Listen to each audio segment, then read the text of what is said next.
So today we have like one of the budget phone that Samsung has to offer in the Canada, and this one is the Samsung Galaxy A16 5G.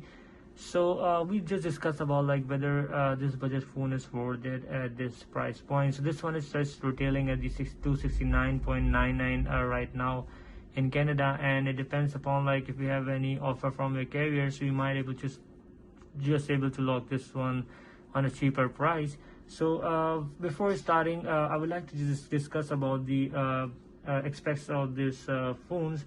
So spec wise, this one is like 164.4 by 77.9 by 7.9 millimeter in thickness.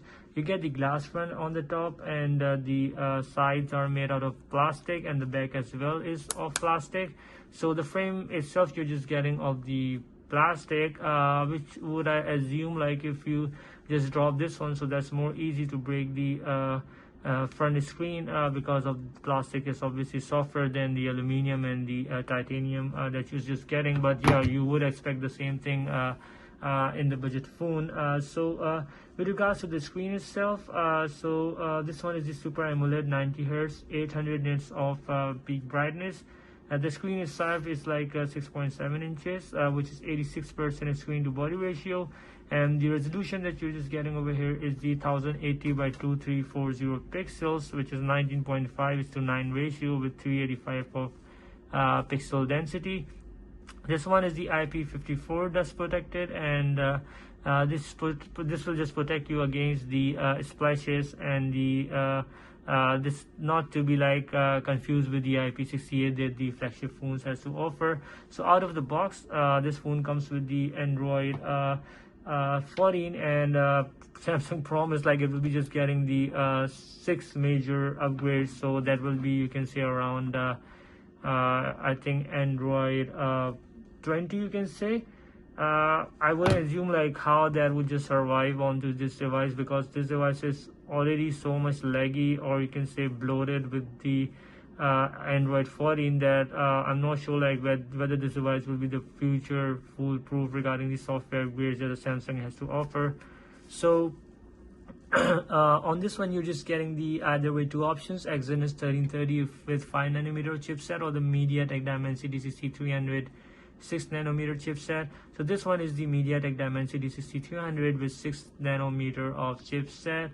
So the GPU that you're getting over here is the Mali G57NC2, and the good thing is that this device supports the SD card slot. So if you're a fan of the SD card slot, so obviously this will just help you increase the memory on this one.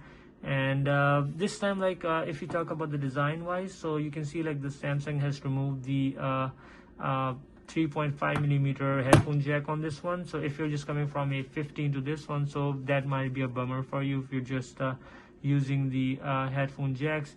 Now one more thing I would like to discuss about, like I'm not sure like why Samsung is not giving the 3.5mm, or remove the 3.5mm headphone jack from this phone, because if you talk about from a consumer point of view, so who would just buy this budget device? So obviously there would be a person who just want the minimalistic, and he don't want to just spend more on the phone itself.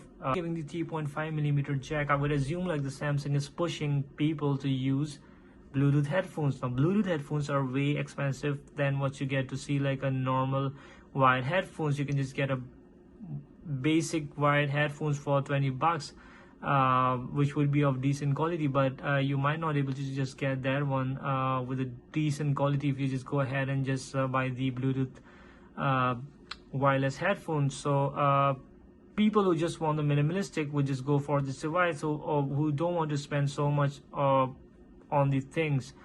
And I'm not sure like why Samsung is pushing this device as a budget device to be used with the Bluetooth headphones. This time you have to just get the or purchase a separate dongle, which is type C to 3.5mm, and to make the regular headphones work with it, which are like a wired headphones. So that's like an additional expense, you would say, like you have to just do while just getting this device. So regarding this model, like it is like a 128 GB with 4 gigs of RAM. It has the triple camera setup at the back, which is the 50 megapixel wide, 5 megapixel ultra wide, 2 megapixel macro. And the features that you are getting over here, like obviously you're just getting the LED flash. This one video supports up to 1080 at 30 fps, and the front mega camera is like a 13 megapixel, which is like a teardrop stride style on this one. And if we talk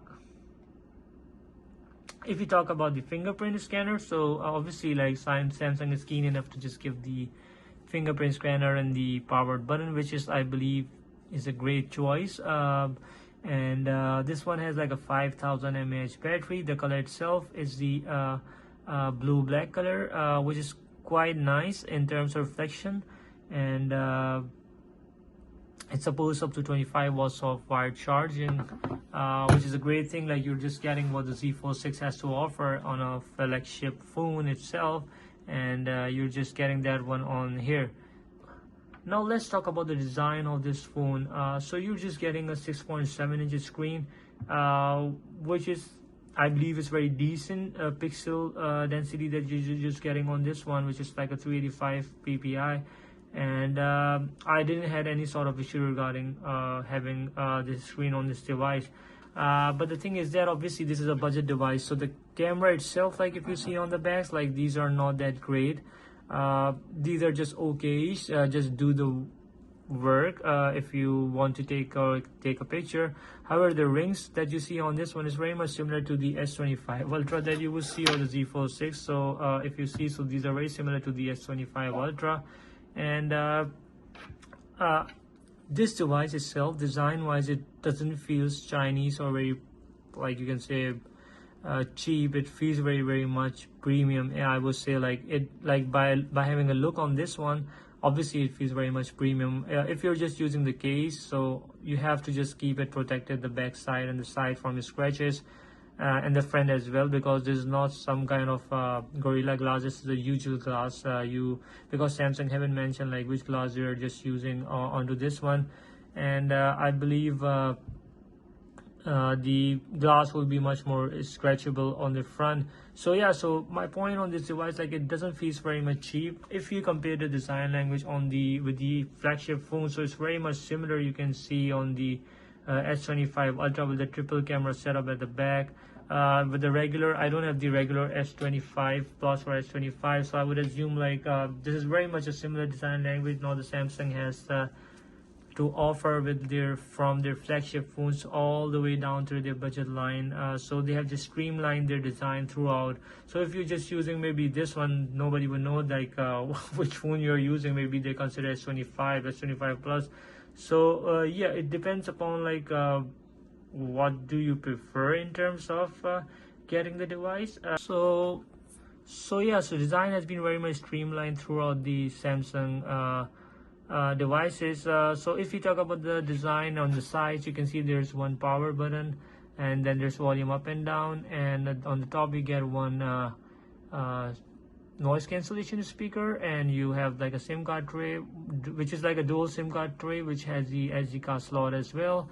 On the bottom you're just getting the one micro SD. On the bottom you're just getting the one more mic. There's type C charging port, and then there's one speaker. Now the speaker on this device is like okay, it's kind of, it's not that great. I've already made another video in which I've just showed the speaker, and it's just okay, it's kind of a speaker. You're just getting one speaker. They are not stereo speakers, so you wouldn't expect this one to be great. And now if I compare the Samsung devices from like other devices, so my main factor of getting these Samsung devices would be their software capabilities. So Samsung has came so much far ahead on their software game that the multitasking feels really great on this device itself. Obviously it's a little bit laggy. You wouldn't find so much great smoothness on this device in terms of launching apps. Like, these are like a little bit laggy. You can feel the lag.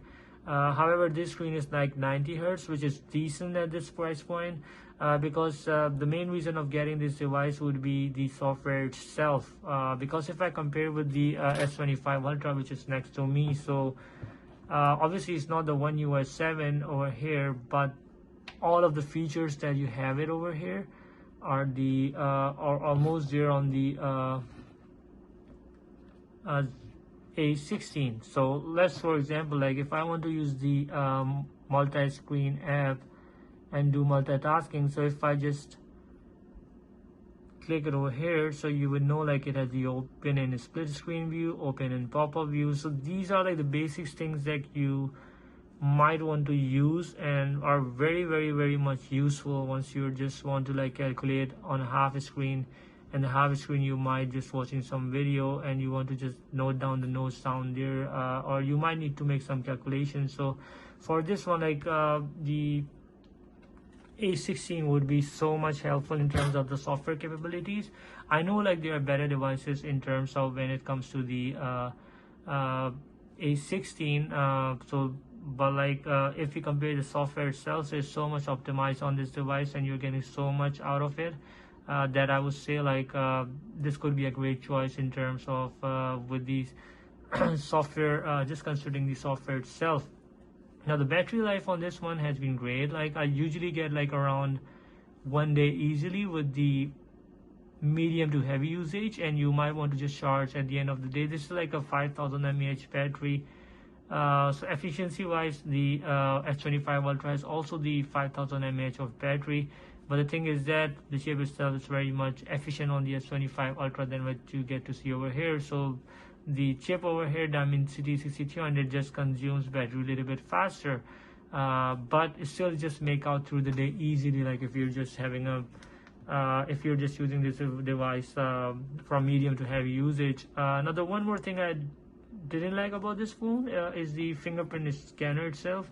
It's not that great, but it does its job. So like obviously it's just a budget phone, so I wouldn't assume the fingerprint scanner to be like one of the bestest that the flagship phones has to offer. But like once it comes to the question like whether you should upgrade to this device or from A15 to A16, so my answer would be no, because you're just getting the same chain and everything almost. And the only thing that I would say, like, to just spend a little bit more and just get maybe a mid-tier device like A35 or maybe A25. I would just push it through to the A35. So that would be just a little bit future proof and a little bit less laggy. So if you're just getting even the updates in the future, so that would be much more better on the A35 than this device, and you'll be just getting a little bit better cameras on that one. So regarding that one, I would just say that to just get the A35 and spend a little bit more to make the device future. So because if you're just spending on the budget phone, so you might be planning to keep this device for maybe 2 or 3 years. So this device is still like out of the box a little bit laggy in terms of the animation. If I say if you open the camera, so yeah, you can see like it's a little bit laggy once you open, and the animations are a little bit laggy. It never hangs, but it still is a little bit laggy, which might be annoying at some point. So spend a little bit more if you have. I would say just move it to the A35, and your extra buck that you spend will give you around at least 2 years or 3 years of better usage that you can get out of your device, rather than just getting this device. But nevertheless, like at this price point, this device has been great. I'll be just making the gaming test and the gaming video on this device itself as well, and you guys would have an idea about how the gaming feels on this device if you're just a gamer itself. So that's all for today. If you have any questions, you can just let me know down in the comments, and I'll just try to answer those. And please like, share and subscribe. That will be helpful for the channel. And have a good day. Bye.